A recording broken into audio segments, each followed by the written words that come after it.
당신의 건강을 플러스하는 시간 TV홈 닥터 더 나은 클리닉. 여러분 안녕하세요. 여러분의 건강지킴이 소영이가 돌아왔습니다. 최근 산행이나 캠핑을 떠나시는 분들 정말 많은데요. 야외 활동 시에 벌과 뱀에 물리는 사고가 종종 발생하죠. 증상과 응급시 대처법, 이번 시간에 함께 알아보도록 하겠습니다. 선생님 도와주세요.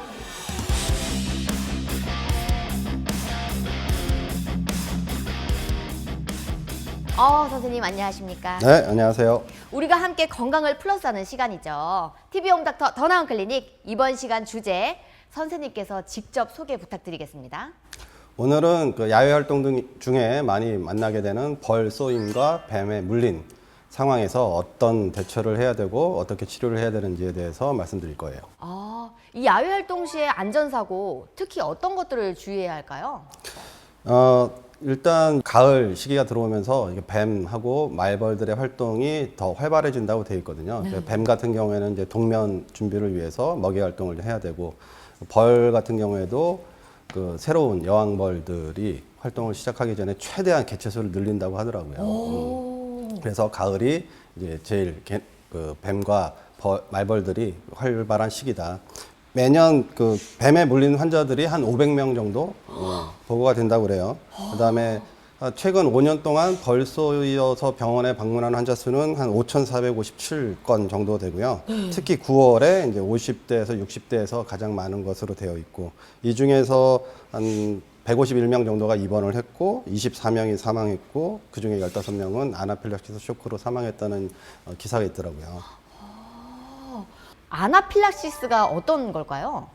아나필락시스는 어떤 특정한 물질에 우리 몸이 너무 과민한 반응을 나타내면서 결국 최악의 경우에 사망까지 이루는 일종의 면역 반응인데요.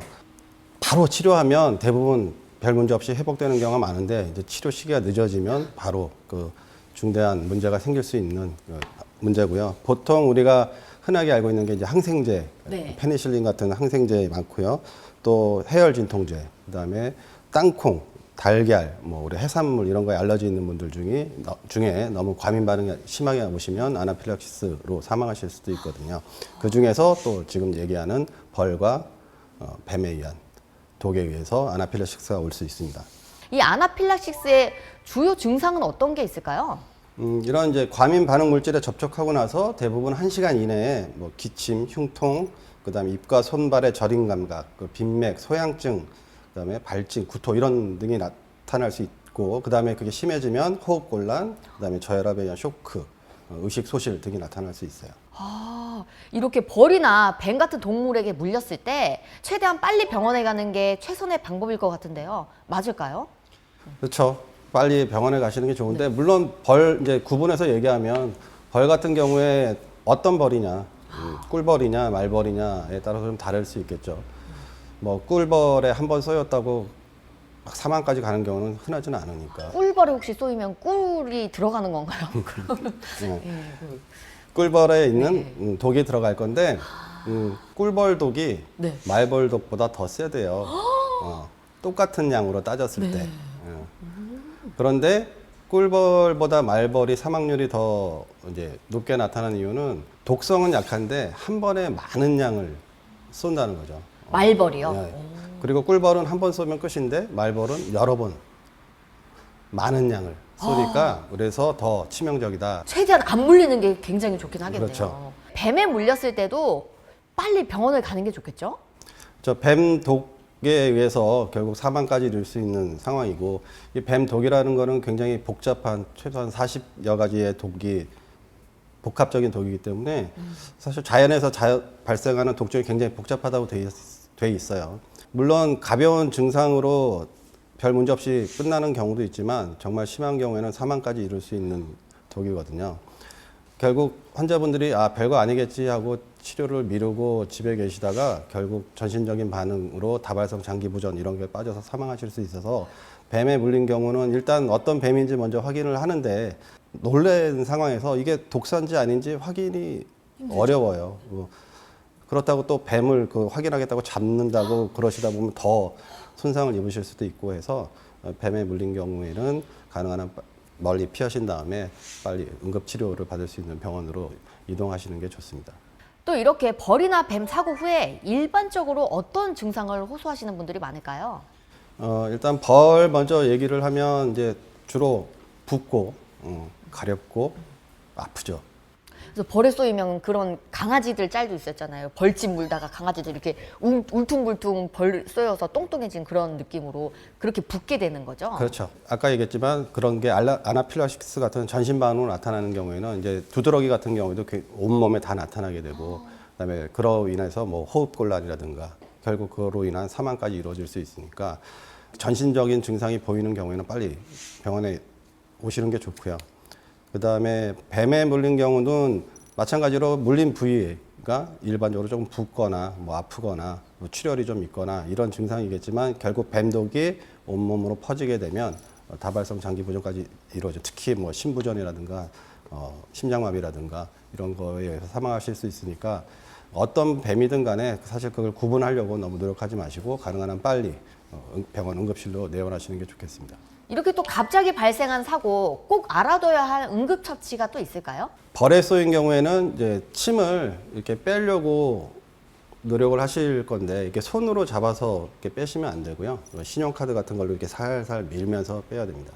아, 그 손으로 만지면 그 독이 또 손에 묻을 수도 있겠네요. 그 침 내에도 남아있는 독이 있다고 하고요. 그거를 이렇게 핀셋이나 손으로 짚는 순간 더 독이 많이 주입될 수 있다고 그래서 이렇게 신용카드 같은 걸로 이렇게 살살 밀면서 빼는 게 좋다고 합니다. 뱀에 물린 경우에는 뱀독이 퍼지는 걸 막기 위해서 우리가 만약에 손을 물렸다고 하면 여기에서 더 한 10cm에서 15cm 정도 위에다가 그 밴드나 아니면 약간 두꺼운 천을 이용해서 감아주는 걸 추천하는데 너무 또 세게 감으면 안 되거든요. 그래서 손가락에 이렇게 하나가 살살 들어갈 정도의 압력으로 묶어주시는 게 도움이 된다. 그리고 뱀에 물린 부위가 심장보다 높게 있으면 더 독이 많이 빨리 퍼질 수 있다고 하니까 아래쪽으로. 아, 그 예전에 영화를 보면 독에 물렸을 때 이렇게 빼서 폐 뱉어버리잖아요. 그것도 위험한 행동이겠죠? 그렇죠. 그 뱀에 물렸을 때 잘못 알고 있는 상식 중에 하나가 뱀 물린 부위를 칼로 째고 입으로 독을 빨아내고 하는 행위인데 사실 째고 빨아낸다고 해서 그 이미 주입된 독이 잘 나오지 않고 오히려 사람 입에 있는 세균 감염이 일어날 수도 있고 오히려 입안에 상처가 있는 사람은 그 독이 혹시 나온다 하더라도 그 도움을 주려고 하는 이한테 문제를 일으킬 수도 있고 하기 때문에 그런 행동을 안 하시는 게 좋고 네. 또 얼음찜질 많이 하는 이제 일반적인 요법인데 그 상처 부위에 얼음을 오래 대고 있으면 오히려 손상을 더 일으킬 수도 있고. 그렇군요. 네. 그래도 가장 효과적인 방법은 빨리 병원에 가는 게 아닌가 싶습니다. 병원에 도착하게 된다면 어떤 치료를 먼저 받게 될까요? 벌에 쏘인 경우는 일단 전신 반응이 나타난지 여부를 보고 대부분은 이제 가볍게 국소적으로 이렇게 부어 있거나 아픈 정도니까 대중적인 치료를 하는 거고 그다음에 알러지 반응이 더 악화되지 않도록 기본적으로 항히스타민제나 이제 스테로이드제를 주게 되고요. 아나필락시스 증상이 있다 그런 경우에는 이제 에피네프린과 같은 약품을 이용해서 치료를 하는 경우가 있습니다. 그다음에 뱀에 이제 물려서 오신 경우에는 일단 기본적인 상처 관리와 그다음에 꼭 들어가야 되는 주사가 있는데 이제 기본적으로 3종이라고 저희가 얘기하는데 항생제, 그다음에 파상풍 백신, 그다음에 그 항사독소라고 그래서 뱀독에 대한 중화제 같은 역할을 하는 거를 치료를 하게 되고요. 독사인 게 충분히 의심이 된다면 가능하면 입원하시는 게 원칙이에요. 왜냐하면 아까 얘기했듯이 뱀독이 결국 몸 안에 이제 퍼지는 걸 막을 수는 없거든요. 퍼져 있는 상태에서 몸에 어떤 손상을 일으키는지를 지켜봐야 돼요. 그래서 좀 환자분들 입장에선 괴롭지만 뭐 심한 경우에는 몇 시간마다 최소한 하루에 한 번씩 체열 검사를 통해서 몸의 변화가 어떤지 그다음에 또 입원해서 좀 좋아지는 것 같다가도 또 나빠지는 경우도 있거든요. 그래서 사실 퇴원하는 시기도 나 이제 괜찮은 것 같아 그러고 집에 가셨다가 또 다시 병원에 실려오는 경우가 있어서 사실 굉장히 신중하게 전문가 선생님들하고 상의를 해서 결정을 해야 됩니다. 근데 좀 전에 파상풍 주사를 이야기해 주셨는데 뱀에 물렸는데도 파상풍 주사를 맞아야 하는 건가요? 그러니까 파상풍균이라는 거는 땅 속에 다 있어요. 그러니까 뱀이든 야생 동물이든 땅에서 생활하는 동물들에 물렸을 때는 파상풍 감염 위험이 있거든요. 그리고 파상풍도 마찬가지로 치료가 안 돼요. 치사율이 굉장히 높습니다. 그래서 우리가 어릴 때 파상풍 같은 경우에는 다 백신을 어린 애들 그 기본 백신에 다 들어가 있거든요.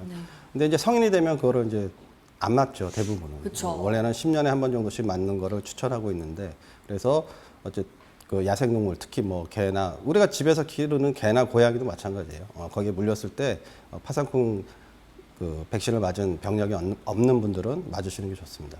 뱀과 벌의 사고를 예방하기 위해서 주의해야 할 사항은 어떤 게 있을까요? 일단 뱀 같은 경우에는 우리가 이제 벌초를 오랜만에 가시면 막 잡초들이 무성하고 안 보이잖아요. 네. 그런데 숨어 있는 뱀을 우리가 아무것도 모르고 다가가다 놀라게 해서, 사실 뱀 자체는 공격성이 원래 그렇게 강하지 않다고 되어 있는데 자기한테 위협을 느껴서 그러는 거니까, 그래서 그런 데를 지나다니실 때는 이제 막대기나 긴 지팡이를 이용해서 해치면서 확인하시고, 그다음에 뱀 물렸을 때를 대비해서 가능한 한 두꺼운 등산화 같은 거 신고 물림을 예방하시는 게 좋고요. 벌은 그 어두운 색에 많이 반응을 한다고 그래요. 그래서 말벌이 사람 머리를 공격하는 이유가 이 머리카락이 어두운 색깔이니까, 또 뭐 곰 같은 동물하고 이렇게 혼동이 되면서 머리를 주로 공격하는 이유가 어두운. 그래서 네. 그 옷차림도 가능하면 좀 밝은 색 옷차림, 그다음에 모자도 이렇게 가능하면 챙이 좀 있는 모자를 통해서 쏘임을 좀 예방하실 수 있고요. 그다음에 이제 여자분들은 예쁘게 보이셔야 되니까 화장, 향수 이런 거 뿌리시면 그 냄새 때문에 벌들이 많이 꼬일 수 있거든요. 와, 정말입니까? 저는 이 어두운 색을 벌이 좋아한다는 걸 상상도 못하고 있었습니다. 오히려 밝은 색이 더 튀지 않을까라고 생각했는데, 네. 오, 그리고 또 하나, 달콤한 음료수와 네. 과일 향에도 벌들이 꼬일 수 있어요. 그래서 산행 가셨을 때 네. 이런 팁이 있더라고요. 열어서 빨리 먹고 다시 닫고. 그 제사 음식을 빨리 열어놨다가 빨리 닫아버리고 특히 달콤한 음식. 달콤한 음식을. 선생님 감사합니다. 오, 이런 꿀팁 상상도 못했는데 득템했네요. TV홈 닥터 더나은 클리닉 시청해주신 여러분 감사합니다. 선생님 오늘도 꿀팁 감사합니다. 네, 감사합니다. 벌 일행시 벌 조심. 벌 조심.